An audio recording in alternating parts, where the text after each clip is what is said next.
My name is Olivia. I'm from Chapel Hill, North Carolina, and this is my manifesto. Everyone has a voice. No matter in what capacity, we literally all have a voice, or a voice box in the back of our throats that make a frequency and form sounds that people can understand. Your voice can get really high-pitched, like you're going to scream, and get really low-pitched, like a dog growl. It can get really soft, like I'm going to tell Kate a secret. Or I'm going to get really loud, like I'm talking to a large group of people. Using these inflections and manipulations in our voices, it gets a point across, and that's what makes speech. So when I'm speaking loudly, I'm probably really excited about talking about voices, or when I'm talking in a whisper, I probably don't want people to hear what I'm saying. And now, right now, I'm using my voice in a formal setting, talking to you guys, but I could also slouch and talk normally. So you know, what happened during March Madness? Not the Tar Heels, that's what happened.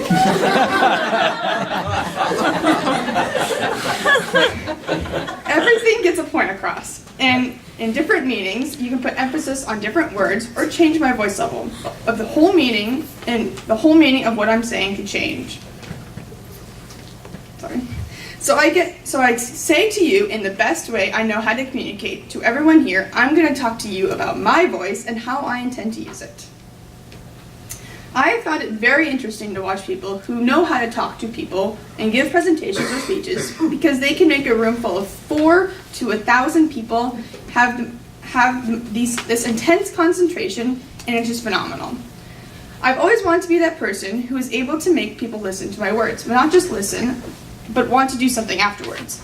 About 6 months ago, I attended a rally for Bernie Sanders. He came to my town near me, so my mom, my friend, and her mom all hopped in a car and drove an hour or so to go and see what's up with Bernie Sanders. So no, I probably already lost you, because politics is somewhat of a touchy subject, and I'm not here to talk to you about how great Bernie Sanders is. He's pretty great, but that's beside the point. He was able to captivate what must have been close to 3,000 people's attention, but after a moment of silence, or saying something deep, then he would go on to say something, and have the whole room bursting and cheering, crying, and laughter. That takes a lot of courage to do. Stand up in front of 3,000 people and say what you really think. I know if I stood up here and told you guys what I really think, there probably wouldn't be any cheering or loud screaming. And that's why I love voice. It gives so many different perspectives, and you really don't have to agree with everyone. In my life, I have worked with many people and have decided I really hate looking at one aspect of a problem. It leads not only to just overplaying a situation, but you miss the big picture and the meaning behind of what the real situation is. I've gotten into way more arguments talking about only a part of the problem than just the problem itself. So I look at the big picture. Someone says their opinion, look at the big picture, not just their wording. What is their side, and what do they mean? How did they come to this conclusion? New rules put in place? Seriously, look at the big picture. Knowing and using this in everyday life has brought me more attention than I really wanted. Sometimes there are people telling me what I've said and do and is good in what they value and what I've just said. Then there is the attention I get from people around me, the eye glare and the why did you just say that, and the shut up glare.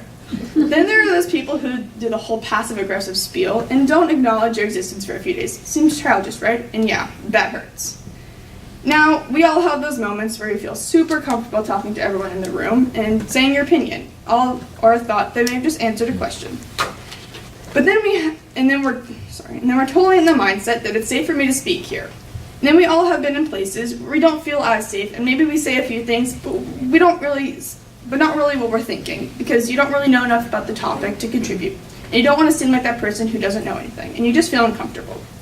Then there are times where you can't really say your opinion, because maybe you just don't want to contribute, or don't have things, or your things to contribute, but you don't feel safe. We have talked about uncomfortable and unsafe at our time at CSG. When we are uncomfortable, you can still grow and stretch, and it is something that you can go and take your chances. When you feel unsafe, it's not a time to say something, but maybe to back up and understand what you've just said, or what we'll say. For me, when I feel unsafe, I feel like I need to take 10 steps back and reevaluate why I got into that situation. Feeling unsafe for me isn't necessarily a moment where you're on a cliff and there's a wind and you say, wow, I should step off because this is unsafe and I might fall. More in a mindset where I don't want to say anything because if I do, I will be judged, or my words will not be heard or hurt me and the others in the room. I found that my time here at CSG, I've experienced a range of these feelings, but most the uncomfortable feeling. And a lot of the time for me, the uncomfortable feeling went from feeling unsafe, from feeling uncomfortable to feeling unsafe. Usually after I had said something, there would be repercussions. I wouldn't want to speak for days after the field being judged by others, or having the opinion that I was not unpopular but unwanted. I came to a moment in the semester that I was feeling stuck. My time here also allowed me for time for reflection, and most of that being the past 5 days. And I tell you that it's really sucked sometimes. My life has really sucked it sometimes. But what's been good is that I've had the pleasure of meeting the most in the past months and talking to the most vibrant, loving, caring, and full of emotion and strongest people in my life. Honestly, I wouldn't change anything. Tomorrow I'm getting on a plane and leaving this era of my life, and I'm sad I have to let go. But honestly, I'm so excited to go to a new part of my life where I can use my voice for a better good. Why am I talking to you about this, you ask? Why have I chosen for this to be something influential in my life? Because long before CSG, I was struggling with my voice, how my voice could actually do something in the world when I was just one person in literal billions. And how am I going to use my voice at home in my classes, in my school, in my community? And this is a major part of the reason I came to CSG, to find a way to get comfortable with my voice and find a way that I feel proud in my words and actions I have. So have I done that?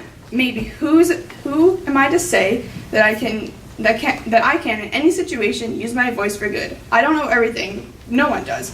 But I know a lot of things. I don't mean that in a snobby, I have a good education way, but in my 16 years of living, I know things just like everyone in this room knows things. There's always more to learn, and I want to. And with the things that I have learned, I will use my voice to do things to help people, not hurt them. I will let others speak their mind even if I don't agree with what they're saying. I will let others be heard because I know what it feels like to be put into a box and only let out when it's convenient. So I stand here telling you that I'm going to use my voice to my fullest abilities, and not one person who throws a sarcastic comment or ignores me or rolls their eyes can stop me. Someone once said that the ones that are crazy enough to think that they can change the world are the ones that can. So this is my voice telling you that that's not going to change. I would say sorry, but I'm not.